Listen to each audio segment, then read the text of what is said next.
Hi friends, வாங்க இன்றைக்கி என்ன சமையல் சொல்லிட்டு பார்க்கலாம். செய்முறை பார்க்கலாம். சிக்கன் பிரியாணி தான் செய்ய போகிறேன். சிக்கன், இஞ்சி பூண்டு பேஸ்ட்டு, மல்லித்தழை, புதினா, வெங்காயம், பச்சை மிளகாய், 2 தக்காளி,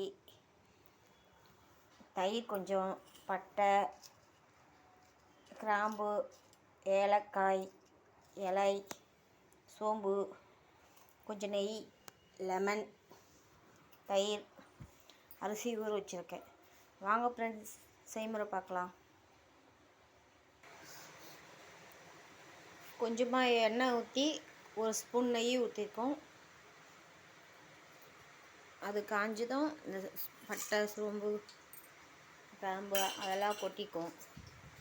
அது நல்லா பொரியட்டும்.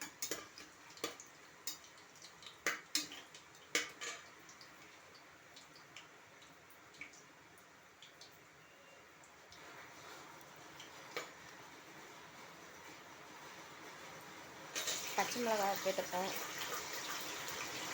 கொஞ்சம் புதினா, மல்லி,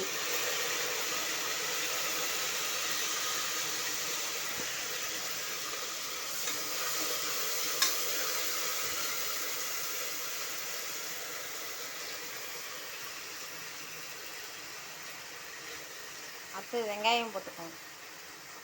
வெங்காயம் மட்டும் ரொம்ப போடக்கூடாது பிரியாணிக்கு. ரொம்ப போட்டிங்கன்னா தக்காளி சாதம் மாதிரி இருக்கும், நல்லா இருக்காது. வதங்கிட்டு பார்க்கலாம் ஃப்ரெண்ட்ஸ்.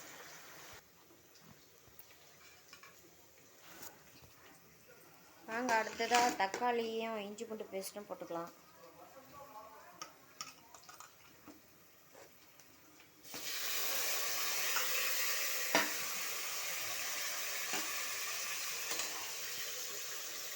ரெண்டுத்தையும் ஒன்றா போட்டு வதக்கலாம், ஒன்றும் பிரச்சனை இல்லை. அப்போ தான் அடி பிடிக்காது.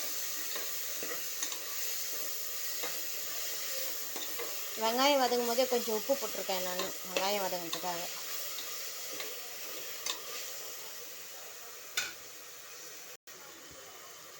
கொஞ்சமாக மஞ்சத்தூள் போட்டிருக்கேன், ரொம்ப போடக்கூடாது, சும்மா லைட்டாக.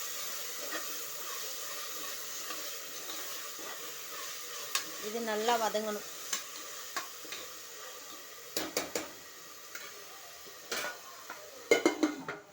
மூடி வச்சிடலாம்.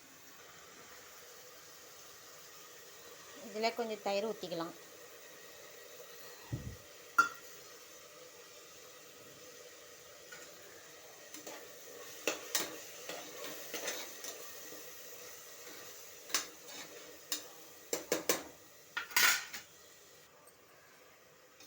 அடுத்தது மஞ்சத்தூள் போட்டு கழுவி வச்சுருக்கேன் சிக்கன் எடுத்து போட்டுக்கலாம்.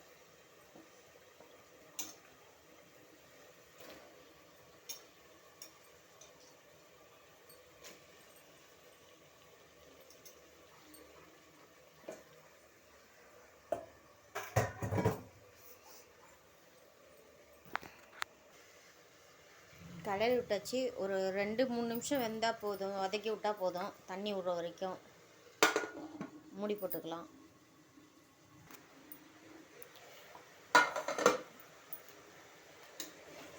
கிளறி விட்டுக்கணும்.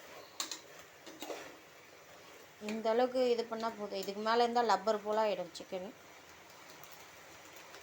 மசாலாலாம் போட்டுக்கலாம். ஒரு ஸ்பூன் மிளகாத்தூள், 1 ஸ்பூன் பிரியாணி மசாலா, அப்படியே கலரி விட்டுக்கலாம்.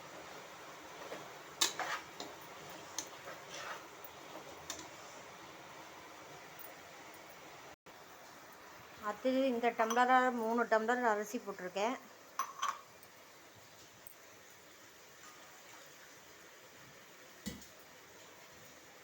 ஒன்று,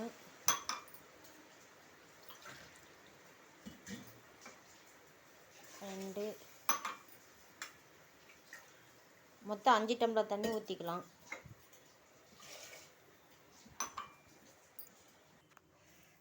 தண்ணி ஊற்றியாச்சு. அப்படியே மூடி போட்டு நல்லா கொதிக்கிட்டோம்.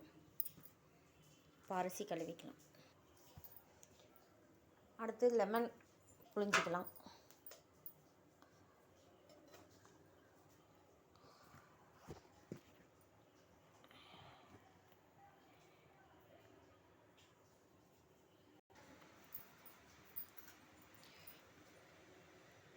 லெமனை ஒரு 1.5 லெமன் எடுத்து ஊற்றிக்கலாம். சின்ன லெமன்னாலும் 1.5 லெமன், பெரிய லெமனாக இருந்தால் 1 லெமனே போதும். அப்படியே கலக்கி விட்டு மூடி வச்சிடலாம். கொதிக்குது. இந்த ஓரெல்லாம் எண்ணெய் பிரிஞ்சு வருது பாருங்கள். இந்த மாதிரி டைமில் அரிசி போட்டுக்கணும். களி வச்சுக்கிற அரிசி. இதுக்கு நடுவில் உப்பு வேணால் பார்த்துக்குங்க. நான் உப்பு கொஞ்சம் கம்மியாக இருந்தது போட்டிருக்கேன்.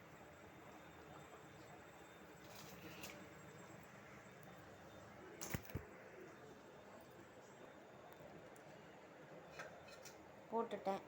அப்படியே வேகணும். கிளறிக்கிட்டே இருக்கக்கூடாது.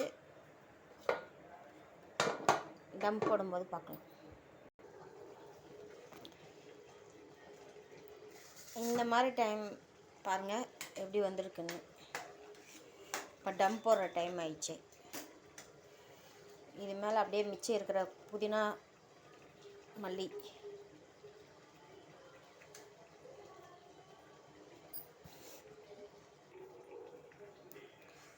அப்புறம் மேலாப்பில் கொஞ்சோண்டு நெய்.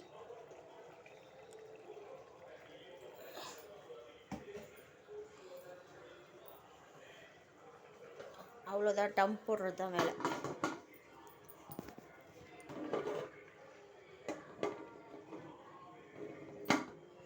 பத்து நிமிஷம் போட்டால் போதும். சிம்மில் டம் பண்ணணும். 10 நிமிஷம் ஆயிடுச்சு. ஸ்டவ் ஆஃப் பண்ணிவிடுவோம்.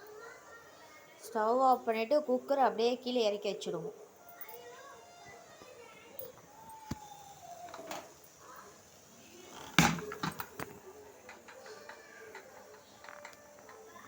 அவ்வளோதான். விசில் அடங்கினதும் தம் ஓப்பன் பண்ணிக்கலாம்.